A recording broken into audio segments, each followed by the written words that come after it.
There is a saying that life can change in the blink of an eye.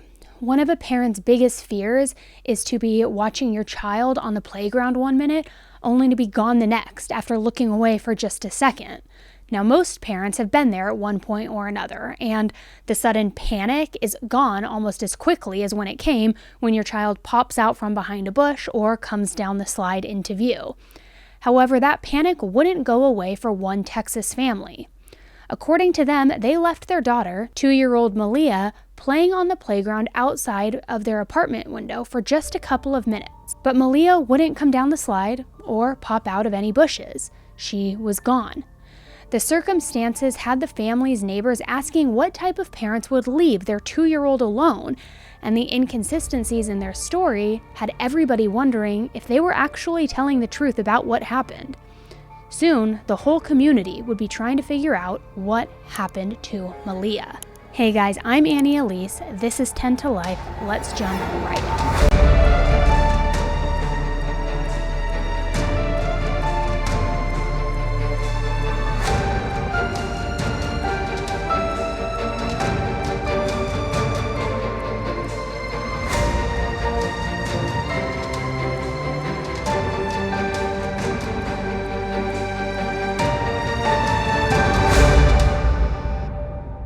Maliyah Rosalie Bass, known by her family as Tootie, was born on January 26, 2018. She was born to 19-year-old Sahara Simone Irvin and 21-year-old Octavius Bass. The young couple split almost immediately after Maliyah was born, and Octavius moved to Dallas, Texas, which was over 3 hours away from where Sahara and Maliyah were living at the time in Houston. Octavius only met Maliyah once and wasn't involved in her life due to the distance and because Sahara had moved on and began dating other people. At the beginning of 2020, Sahara met a young man on Facebook, 21-year-old Travion Thompson, and the two of them quickly hit it off and started chatting constantly. When they got together in person in the spring, Travion almost immediately moved in with Sahara and Maliyah, and he would become Maliyah's first stable father figure. After only 4 months of being with Sahara, Maliyah was already calling Travion daddy. Even though Travion had a silly and almost childlike personality, he had recently gotten out of jail and actually had 5 separate convictions between 2017 and 2020.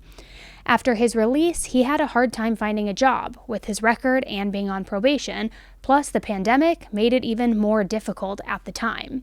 Sahara, who had previously worked at a hotel, was laid off to her job due to the pandemic as well. Luckily, unemployment did help pay for their rent at the Sunset Crossing apartment complex, which is located in a city called Rosenberg in Houston, Texas. The family didn't have much, but they did have a roof over their head, and by all accounts, Maliyah was content and happy. Even though they were definitely struggling financially, Maliyah's grandparents didn't let her want for anything and made sure that they allowed Sahara and Travion to come and get food or borrow money if they ever needed to.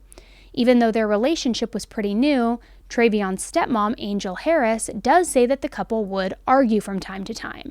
Probably about money because it seemed like he was more interested in playing video games than going out and looking for a job, to be quite honest. She also said that Travion had a lot of issues stemming from his difficult childhood, due to living in group homes when his parents were unable to care for him before she ended up coming into the picture.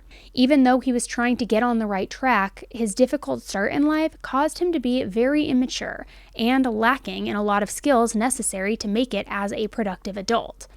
However, he reportedly enjoyed his new role of being a father figure in Maliyah's life and was said to really love her and consider her his own. This wouldn't be hard for anyone to imagine because according to everyone who knew Maliyah, she was a sweet, funny, and extremely smart little girl. At 2 years old, she could say her ABCs, she could count, and she just loved to dance and sing and was a little ray of sunshine in the world. On the morning of August 21st of 2020, according to Sahara, she took Maliyah outside to play on the playground located across the sidewalk that's adjacent to their apartment. Since the playground was so close, Sahara felt safe to leave Maliyah playing alone for a few minutes while she went inside to fix breakfast. Even though she said that she could see the playground from their kitchen window, Sahara later admitted to realizing that this was a grave mistake. because their apartment was located in a very high-crime area of Houston. She reported that she only left Maliyah alone for less than 10 minutes, but when she went outside to check on her, she was gone. Sahara frantically ran inside to tell Travion that Maliyah was missing, and the two immediately thought that someone had kidnapped her. She dialed 911 and told the police that they were unable to find Maliyah, and officers arrived soon after to begin searching for her around the apartment complex. Maliyah's disappearance immediately became a missing persons investigation, and practically the entire complex began helping search for her everywhere, looking anywhere they possibly could in case she had just wandered away or may have even been hiding somewhere. Travion and Sahara were adamant that Maliyah would have never just wandered off by herself, and that someone must have abducted her from the playground and then left. Very early on in the search, many neighbors began thinking that Travion and Sahara's story about leaving her alone at the playground was a little sketchy.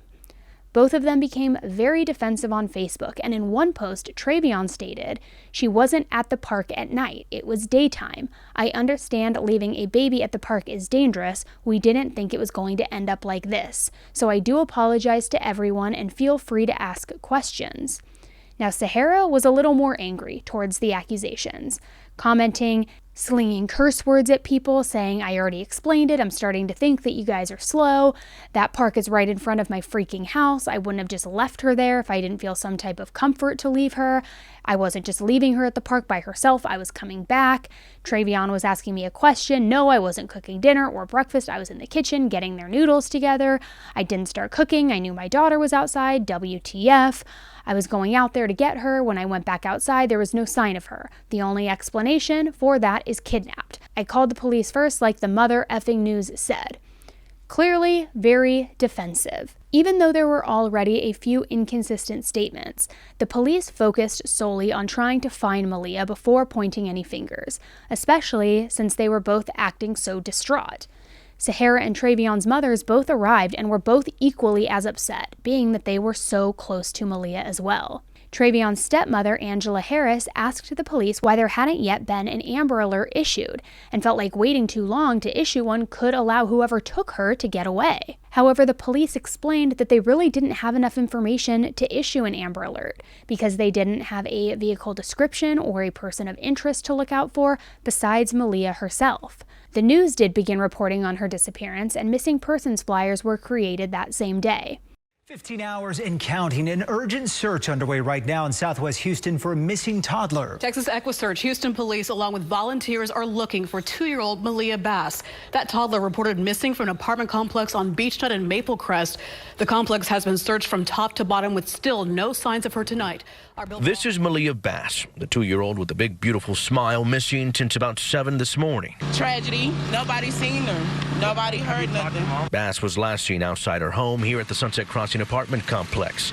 HPD and residents telling us mom claims she went inside for a second, and when she returned, little Maliyah was gone. Jasmine Freeman, a friend and mother, says Maliyah's mom is struggling to cope. She just mentally not functioning right, because she said everything happened within a blink of an eye. She was right here at the park, and before you know it, she was gone. Rescue efforts quickly got underway. The pool was drained, and family, friends, and residents did what they could to help. We all went door to door looking for the baby. You know what I'm saying? I mean, the whole problem comes. EquiSearch also joined in on the search efforts. We've been out here since around 2 or 3 o'clock today, and we've had foot searchers on the ground. We've had ATVs out searching as well. We've cleared a lot of area, and we haven't found anything just yet. The Houston Police Department saying they have not ruled out foul play, but at this time have no suspects. Both mom and dad are being questioned about the child's disappearance. EquiSearch, as well as scent dogs and helicopters, were brought in to aid in the search. And when there was still no sign of Maliyah, the next morning an Amber Alert was issued. And now to the breaking news that we brought you at the top of our newscast. An Amber Alert has now been issued for a missing 2-year-old Houston girl. That toddler was last seen playing on a neighborhood playground. EquiSearch and neighborhood volunteers spent Saturday looking for the young girl. Channel 2's Taisha Walker live this morning now at HPD headquarters with the latest. Taisha? Yeah, as you guys just mentioned, the Amber Alert has now officially been issued for the missing 2-year-old.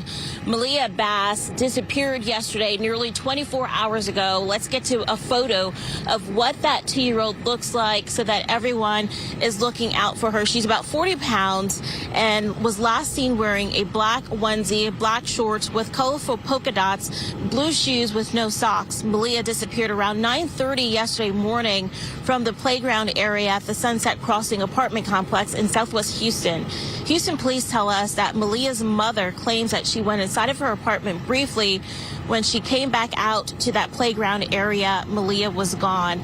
We know that yesterday the search began for the 2-year-old. As you mentioned, Texas EquiSearch as well as neighborhood volunteers searched all around the complex. The pool at the apartment complex was even drained. Still no sight of Maliyah.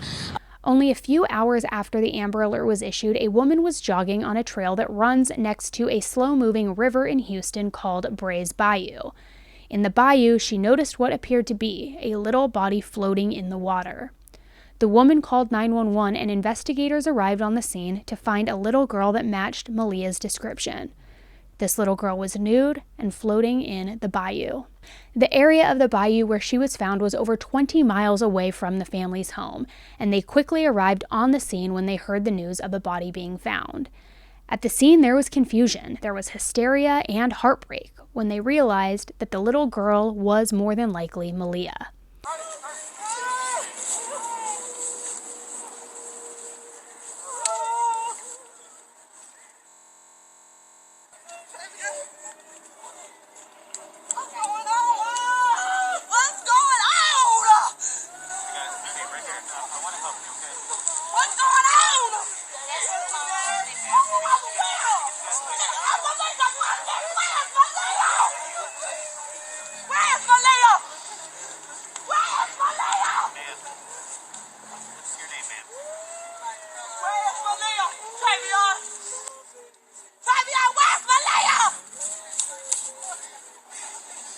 The police were unable to legally confirm that the child in the water was Maliyah until an autopsy was conducted, but they made a statement to the public and ultimately the Amber Alert was lifted.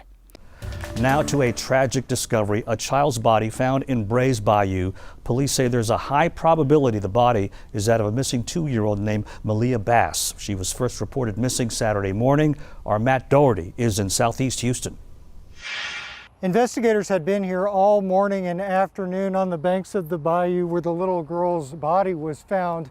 Right now they say they don't know how she got in the water, but they do not believe this was an accident. I'll take her out. The mother of 2-year-old Maliyah Bass is inconsolable on the banks of Brays Bayou where the child's body was found this morning. We believe that although we can't confirm it's her, there's a high probability it will be her. And we don't want to give people false hope. We want them to hold on to a little hope, but we want them to prepare for the worst. Police say a woman was jogging when she saw the body floating in the water. This part of the bayou, not far from the campus of the University of Houston and the Gulf Freeway, is more than 25 miles from where the girl was last seen. At this apartment complex on the 10,500 block of Beechnut, police say she was last seen by her parents who told them she'd been playing on the complex's playground. It's not far from another section of the bayou, but Acevedo says he does not believe it was an accident. We're highly confident that foul play is involved, and what the family wants now is justice. Today, the boyfriend of Maliyah's mother claimed the police search for Maliyah was inadequate. Y'all supposed to have 4 or 5 dogs looking for my baby. Houston police say they did everything in their power to look for the child. They say they believe someone else was involved. However, they say they do not have any suspect. My baby gonna say hi to everybody, hug everybody, cause she's sweet. Police say if you own a home or have a business that flanks the bayou, check your surveillance camera video and see if you see anything suspicious. They say if you do, call 713-222-TIPS. Matt Doherty, KHU 11 News. After the discovery, the police had so many more questions for Travion and Sahara, but Travion spoke to the media and stated that he believed that the police didn't do all that they could to rescue Maliyah in time. Dog on the scene, and as soon as the dog came, the dog passed out. Then the helicopter, right after that, the helicopter ran out of gas. There was nobody looking. The community did better than what the police did. My baby could have been anywhere at any time. And they have the nerve to get on Facebook and bash me and my girlfriend like we did something. And that's my baby. She know her ABCs. She know her 1, 2, 3. She know her colors. She only 2. She know how to talk very well because of us, me and my girl. She was smart. She was growing up to be something. When was the last time you saw her yesterday? The last time I saw her is with my gal before my gal put her in the park. She came and gave me a hug and told me she loved me. This is her routine every day. My mama could tell you that she loves me. This is her routine to tell me she loves me, hug me. And I sit here and play the game. She come for me, you know, we eat and everything. That's the only reason why my gal came in the house is to fix us something to eat because we haven't ate. So I called her and told her in 5 minutes, it was only 5 minutes, it happened so fast. She was gone. And they don't realize my apartment, the rent lady had a whole operation, a sting on her for sex trafficking. And they let the lady out the site. Even though the couple seemed to be devastated, the neighbors of the Sunset Crossing apartment complex believed that Travion and Sahara still knew more than they were saying, and that their tears were just for the camera and just an act. That's my best friend. That's my Tootie. That's literally my best friend. Mom had to be held tightly. Sahara Irving inconsolable at the thought that her baby girl may have been found dead in Brays Bayou. Irving sharing the last few words between her and little Maliyah. Mama, I love you. I thought I was gonna be right, man. Irving says the two were outside yesterday. She claims she left her 2-year-old alone while she went inside the family's apartment to cook breakfast. When she returned, Maliyah was gone. You have no heart, none of that. Based on the circumstances, it was clear that Maliyah died as a result of foul play. And the main question that needed answering now was who was responsible. Were Travion and Sahara telling the truth in all of this? Or did this go deeper? Did someone abduct her and then get scared because of the Amber Alert and decide to dump her body? Or was this a cover-up by 2 neglectful and possibly harmful sinister parents? Over the next couple of months, the police would gather more evidence in their investigation that would make the truth much more clear. After Maliyah was found in Brays Bayou, Travion and Sahara weren't really safe to return to their apartment because even though they hadn't been convicted of anything, many neighbors wanted to take matters into their own hands and to get justice for Maliyah their own way.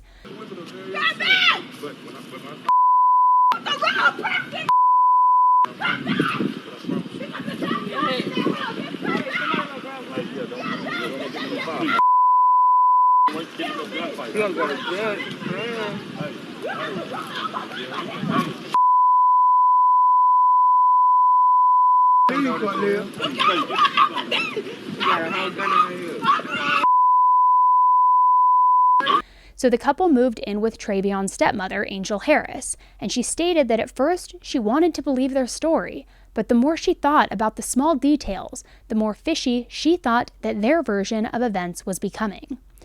The police brought them in several times for questioning, and each time they noticed inconsistencies in their statements, which we will go over here. The first inconsistency in their story was when Sahara first called 911. She told the dispatcher that Travion had been asleep while she and Maliyah were outside on the playground. But when questioned during the initial search, she told police that Travion was inside playing video games and that she came inside to make him breakfast. In another interview, Travion said that he was sweeping the house, not playing video games, because if he had been, he would have been facing a window that looked out onto the playground and would have probably seen Maliyah if she were taken. So, right here, she said she could see you cooking to see the baby. That's where the baby supposedly would have been. As many people already said, look at how this is set up. This whole area. That's why it was impossible for that shit to have they told us to have happened. There's too many people around, too many eyes and ears. Look, you was in the room playing a video game, he would have saw directly to the playground full of shit. That's exactly what it is. In yet another interview, Sahara said that she was preparing noodles, which is kind of a weird thing to be making at 8 in the morning perhaps, but police wrote in their report that there was no sign of the kitchen being used at all, and no breakfast food or noodles was out on the counter. When they brought that up to Sahara, she changed her story yet again, and she said that Travion had actually called her inside to ask her a quick question, and that she wasn't cooking at all. Which, if that were the truth, that would have unraveled her original statement where she said that when she was preparing the food, she could see Maliyah out of the kitchen window on the playground. However, one neighbor said in an interview that the family's kitchen window had actually been boarded up, and she wouldn't have been able to see outside regardless if she was cooking or not. Prayed that she was okay, but then when they found out that her body was out there, it really broke my heart for real, because we was out here since 8 in the morning looking for her. So how would you just let that happen, go let her play in this park, go in the house, and you see that quilt right there? That was over this.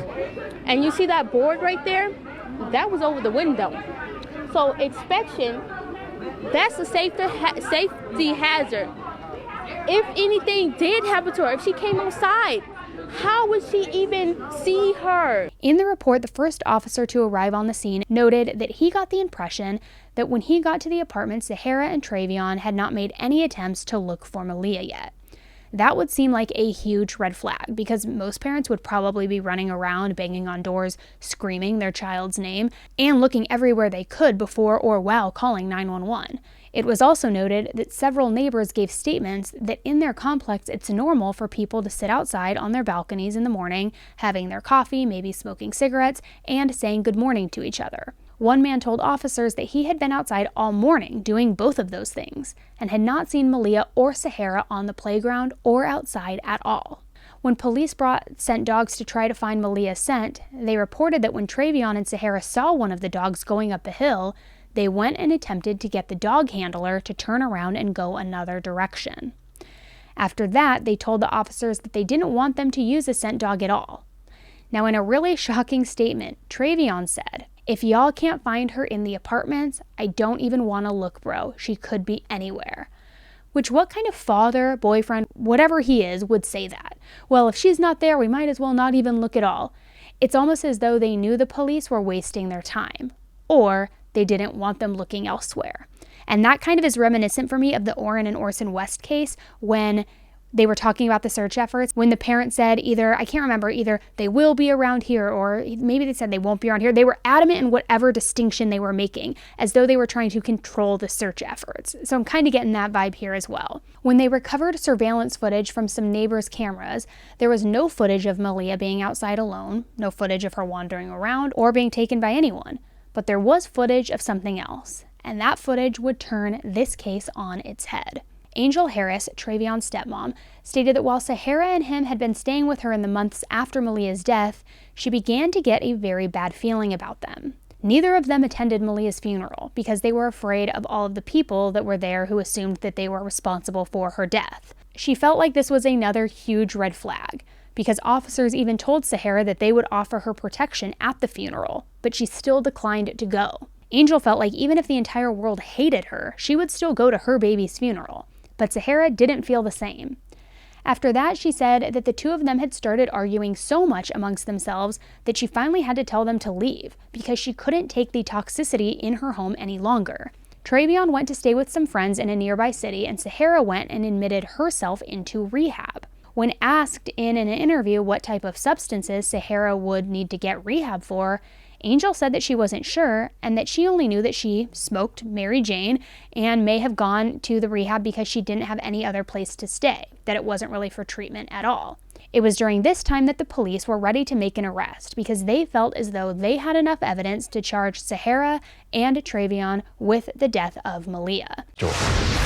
Now to the latest in a tragic developing story. An arrest and charges have been made in the case of a little girl whose body was found days after her mother reported her missing. The story captured the hearts of the community, and just yesterday we learned the child's mother and her mother's boyfriend have been charged.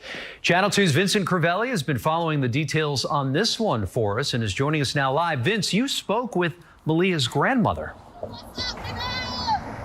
Andy, that's right. I just spoke with the mother of the boyfriend. She's very upset about the situation and says her son belongs in jail. I feel sad. I feel betrayed. This morning, Angel Harris is outraged. Her son, Travion Thompson, and his girlfriend, Sahara Irvin, are accused of killing Irvin's 2-year-old daughter, Maliyah Bass. And you're okay with your son and his girlfriend being in jail? Actually, I'm okay with it. If you did wrong, it's consequences. The couple is charged with serious bodily injury to a child and tampering with evidence, a human corpse, Maliyah Bass's corpse. You know, I love that little girl. That was my little thing. On August 22nd, the couple told us Irvin left her daughter alone for 5 minutes at a playground. Then they couldn't find her and claimed she was possibly kidnapped. It was just a bunch of lies. That's it, a bunch of lies. Authorities agree and say this is what happened. The defendant and her boyfriend, the co-defendant, injured and killed the 2-year-old complainant. After the complainant's death, the defendant and the co-defendant put her body in a sewer drain where it floated into the bayou and was discovered by a citizen. No park or kidnapping. They were supposed to protect her. Now they're accused of killing and dumping the 2-year-old's body. I'm happy that the truth came out, and I'm happy that now I can feel at peace because I know the truth.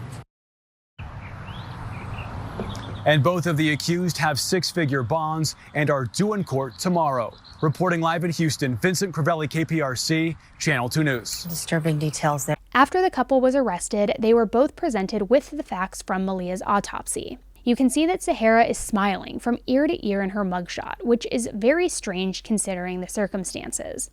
The photo looks more like a yearbook picture rather than a mugshot after being arrested for killing your tiny daughter, but whatever, that's just my opinion. The medical examiner discovered that Maliyah actually had a broken left forearm, that she had extensive superficial blunt force trauma and loop pattern bruising, possibly from something like an extension cord or a hanger.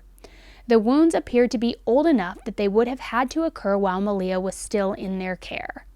Now, if that evidence wasn't enough, they also presented Travion with a video of himself the night before Maliyah supposedly went missing. In the video, they could see Sahara standing at their door and Travion leaving the apartment with a trash can. Sahara waited at the door for him to return only a few minutes later, and then the two went back inside together. It was at this time that the couple began to turn against each other. They were flipping on each other. And when they both lawyered up, they finally started to tell some semblance of what actually happened to Maliyah. At the probable cause hearing, Travion's counsel told the court that everything was Sahara's fault. He said that the night of August 20th, Maliyah had been crying and not going to sleep, which made Sahara very angry. He said that she started hurting Maliyah with a hairbrush, but that he didn't intervene because he was too busy playing video games. God, insert huge eye roll here. Next, he said that Sahara put Maliyah naked in a broom closet, and that when they woke up the next morning to let her out, she was dead. He said that Sahara forced him to dispose of her body by carrying her in a trash can and putting her into a storm drain near their apartment, which would have led to Brays Bayou. Then he said that they decided to concoct the story of her being kidnapped and that he had acted the way that he did on camera because he was afraid. After the hearing, Sahara's lawyer gave a statement to the media that there was way more to the story and that she looked forward to presenting evidence that would paint a more accurate picture of what happened. When Sahara and Travion's family found out his versions of events, they were disgusted and utterly heartbroken. They were pissed that they had been lied to and that these two could have done those things to Maliyah. Because I want to hurt both of them. Harris is the mother of Travion Thompson. Thompson and his girlfriend, Sahara Irvin, are now sitting in jail, linked to the death of Irvin's 2-year-old daughter, Maliyah Bass. I just wish that I could have seen something. Maybe I could have intervened. Maybe I could have said, let us stay here with me for a little bit, until y'all figure things out. The couple is now charged in connection to the death of Maliyah. Full autopsy results haven't been released, but police say the couple hurt the 2-year-old and then dumped her body in a storm drain. Her body washed up a day later in Brays Bayou. Both Irvin and Thompson at the time seemed shocked. She was smart. She was growing up to be something. I opened my home for you and her, and all this time, it was just a bunch of lies. That's it, a bunch of lies, a bunch of deceit. A year after their arrest, Sahara and her lawyer decided to make a plea deal for a lighter sentence, in which Sahara would plead guilty to injury of a child and tampering with a corpse, with the stipulation that she would have to testify against Travion in the future. On August 6th of 2022, Sahara was sentenced to only 20 years in prison for her role in Maliyah's death. However, even though the case against her is closed, Travion has stated that there is a lot more information that people don't know, and he actually has proof that he had no hand in killing Maliyah, and that it was all Sahara who ultimately hurt her to death. He also has made the bizarre decision to request something that is being referred to as hybrid representation, where he will actually represent himself, but with the help of a public defender. He has reportedly even began writing his own questions for witnesses that he plans to ask himself during the trial. However, as of March 2023, a trial date has still not been set for Travion.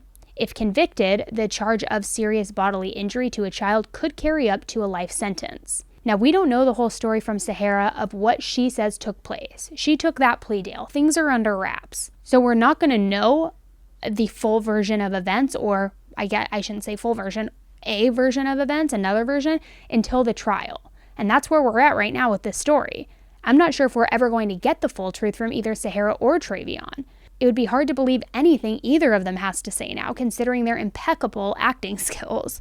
I mean, I think those two missed their calling in Hollywood because they both can put on one heck of a performance for the camera. Just knowing that during those interviews where they were crying, even though I don't think I saw any actual real tears now that I look back on it, and then you have Sahara rolling on the ground in despair, the whole time they knew exactly what happened to Maliyah. They even had the audacity to criticize the police investigation to the media when they were the ones screwing up the investigation by lying about every single thing. And even with all of their lies, the police were still able to charge them and get some form of justice for Maliyah. If it had been left up to them, that baby would still be stuck in a storm drain like a piece of trash. These two people who were supposed to love and protect her literally put her in a trash can and just threw her down a storm drain. They are absolutely sick and probably too stupid to have thought about the fact that a storm drain actually leads to a river or a water source, but whatever. While there is no way of knowing for sure, some people believe that either Maliyah broke her arm by accident that day, which is why she was crying so much and wouldn't go to sleep, or that Sahara or Travion actually broke her arm while possibly physically harming her. Either way, her crying from a broken arm was apparently just so annoying to Sahara that she thought it would be a good idea to hurt her a little bit more to get her to stop. The medical examiner explained those loop-shaped wounds, which he said could have been from something like a hanger or a cord. But if Travion is telling the truth about the hairbrush, I can see a brush shaped like this possibly leaving loop marks as well. I'm not sure if they actually put her in that closet that night because Travion had originally said that when they woke up the next morning is when they found her deceased, but we do know that that's a lie based on the footage of him the night before disposing of her body. Maybe they had put her in the closet on other occasions, and that's why he was able to come up with that detail. Who knows? People are very disturbed about the fact that she was found in the river and she was found nude, and believe that they may have taken her clothes off in an attempt to make it look like maybe a predator had attacked her during the kidnapping and that some sort of activities happened in that regard. It's absolutely insane how far her little body had to travel from a storm drain near their home all the way to where she was found over 20 miles away before being seen by anybody. Thinking about what little Maliyah must have gone through is absolutely heartbreaking. If you've ever had a broken bone, you know how bad it hurts. And she turned to her mother for comfort, who was annoyed that she was crying and couldn't fall asleep. I don't think anyone, let alone a 2-year-old little girl, could just peacefully go to sleep with a broken arm or after being struck by a person who is supposed to love and protect you. For two people who claimed to have loved her, they sure didn't treat her like it in her last days or even her death. Even if an accident occurred or Sahara or Travion lost their temper, one of them still had several opportunities to do the right thing. But instead, they treated her like garbage and tried to deceive even the people closest to them because they knew what they did was wrong, but they were too cowardly to admit it. I don't even know how it happened, but I know that she was in the care of two people that was supposed to have her best interest at heart, and they didn't. Thompson told police the child's mother beat the 2-year-old with a brush because she wouldn't go to sleep. They put her in a closet, and when they woke up, she was dead. Last week, he maintained that Irvin was at fault and says he has evidence to prove it. The now 22-year-old filed a handwritten motion with the court asking to be co-counsel with his public defender. Yeah. Jimerson still doesn't know what happened to Maliyah, despite keeping in touch with her daughter, who remains in jail.